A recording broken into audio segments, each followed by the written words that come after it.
పద్ధతుల్లో ప్రత్యేక శాసనసభ సమావేశాలు పెడుతున్నారు అని చెప్పి పొద్దున్నే క్యాబినెట్ బడ్జెట్ సమావేశాలకు చేస్తారు కదా సార్, అట్లా బడ్జెట్ ముందు ఒక క్యాబినెట్ పెట్టి వెంటనే తీసుకొస్తే మేమేమనుకున్నాం సార్ అంటే నిజంగా కూడా ఈ ప్రత్యేక శాసనసభ సమావేశాల్లో 42% రిజర్వేషన్ అమలు చేయడానికి కామారెడ్డి డిక్లరేషన్లో ఇచ్చిన విధంగా ప్రత్యేకమైన బిల్లు ఏమన్నా తెస్తున్నారేమో, ఆ బిల్లు తెచ్చి వెంటనే శాసనసభలో ఆమోదింపజేసి తద్వారా చట్టబద్ధత కల్పిస్తారేమో అని చెప్పి రాష్ట్ర వ్యాప్తంగా బలహీన వర్గాల సోదరులు కామారెడ్డి డిక్లరేషన్ చూసిన వాళ్ళు ఎదురు చూస్తూ ఉంటారు. కానీ ముఖ్యమంత్రి గారు ఏం చేస్తున్నారు సార్, ఇక్కడ లేచి ఓ 4 పేర్లు చదివి, అధ్యక్ష మీ ప్రభుత్వం మీద ప్రజలకు నమ్మకం లేదు. ఎందుకంటే రేవంత్ రెడ్డి గారు మీరే చెప్పినారు, సమగ్ర కుటుంబ సర్వే జరిగినప్పుడు తమరిచ్చిన ఉపన్యాసమే మొత్తం యూట్యూబ్లో ఉంది, అన్ని టీవీలలో ఉంది. ఏమన్నారు సార్ ఆ రోజు? ఆ ముఖ్యమంత్రి చెప్తాడు సరే, ఎవరు పడితే వాళ్ళు వచ్చి మీ ఇంటికి వచ్చి వివరాలు అడిగితే ఇచ్చేస్తారా, అవులగాలు దివానాగాలు ఇచ్చేస్తారా అని మాట్లాడింది రేవంత్ రెడ్డి గారు, మేం కాదు. మీరు చెప్పిన మాటలనే ఎన్యూమరేటర్లకు చూపెట్టి చెప్పినారు, మేము ఇయ్యము మీకు వివరాలు, 57 రకాల వివరాలు అడుగుతున్నారు, ఎట్లిస్తాము మీరే అన్నారు ఆనాడు. ఎవరు పడితే వాళ్ళకి ఇచ్చేస్తామా వివరాలు అని మాట్లాడింది, అదే చూపెట్టి అడిగింది. అధ్యక్ష వాస్తవం ఏంటంటే అధ్యక్ష, సమగ్ర కుటుంబ సర్వే 2014లో జరిగింది. శాంతికుమారి గారు ఉన్నారు, రామకృష్ణారావు గారు ఉన్నారు, సందీప్ కుమార్ సుల్తానియా గారు ఉన్నారు. అప్పుడు ఇదే అధికారుల అధ్యక్ష, అప్పుడెవరు వేరే లేరు. సమగ్ర కుటుంబ survey, I'm saying this on record, I worked as a minister for 9.5 years. Yes, చేసింది మొత్తం ప్రభుత్వ అధికారులే, చేపించింది ప్రభుత్వమే.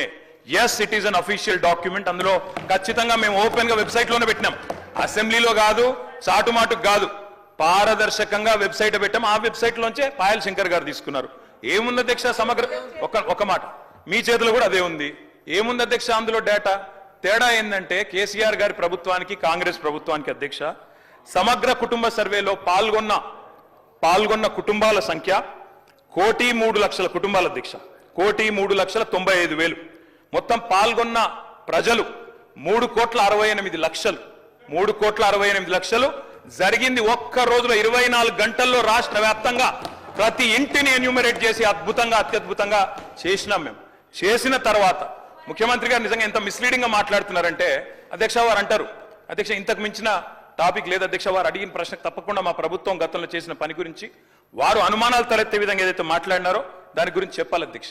వారు అంటారు అధ్యక్ష బీసీల సంఖ్య అందులో ఎంత అని. ఎస్, ఆనాడు బీసీల సంఖ్య సమగ్ర కుటుంబ సర్వే ప్రకారం 1,85,61,856, 51%.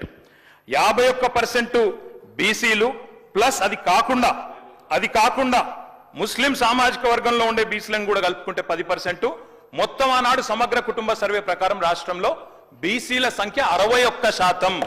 ఈ రోజు రాష్ట్ర వ్యాప్తంగా మేము మాట్లాడడం కాదు అధ్యక్ష, ఇక్కడ మా శ్రీనివాస్ యాదవ్ గారు కరెక్ట్ గా చెప్పినారు. మీ కాంగ్రెస్ పార్టీ ఎమ్మెల్సీ చెప్తున్నాడు బయట, దీన్ని తగలబెట్టండి, ఇంకా గలీజ్గా మాట్లాడి నా మాట అన్న, తగలబెట్టండి అన్నాడు.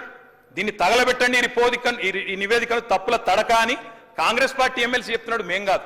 రాష్ట్ర వ్యాప్తంగా బలహీన వర్గాల సంఘాలు చెప్తున్నాయి. ఏమని చెప్తున్నాయి అధ్యక్ష? సమగ్ర కుటుంబ సర్వేలో 1,85,61,000 ఉన్న బీసీలు ఎట్లా 1,64,00,000 తగ్గినరు, 51% 46% ఎట్లయిందని అడుగుతున్నారు. శంకరన్న కూడా అదే అడిగింది కదా అధ్యక్ష, తప్పేం అడిగిండు?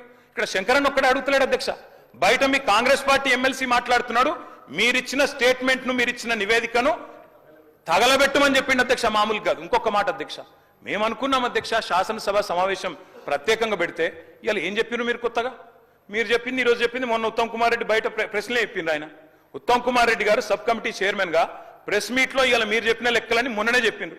ఎందుకు పెట్టిండ్రు మీరు? ఇవాళ మేమేమనుకున్నాం, 42% రిజర్వేషన్ ఇవ్వడానికి చట్టబద్ధత కల్పిస్తూ బిల్లు తెస్తారనుకున్నాం. లేదా మీరు చెప్పినట్టు 56% బీసీలుంటే ఆ 56% బీసీలకు బీసీ సప్లాన్ చేస్తారేమో అనుకున్నాం.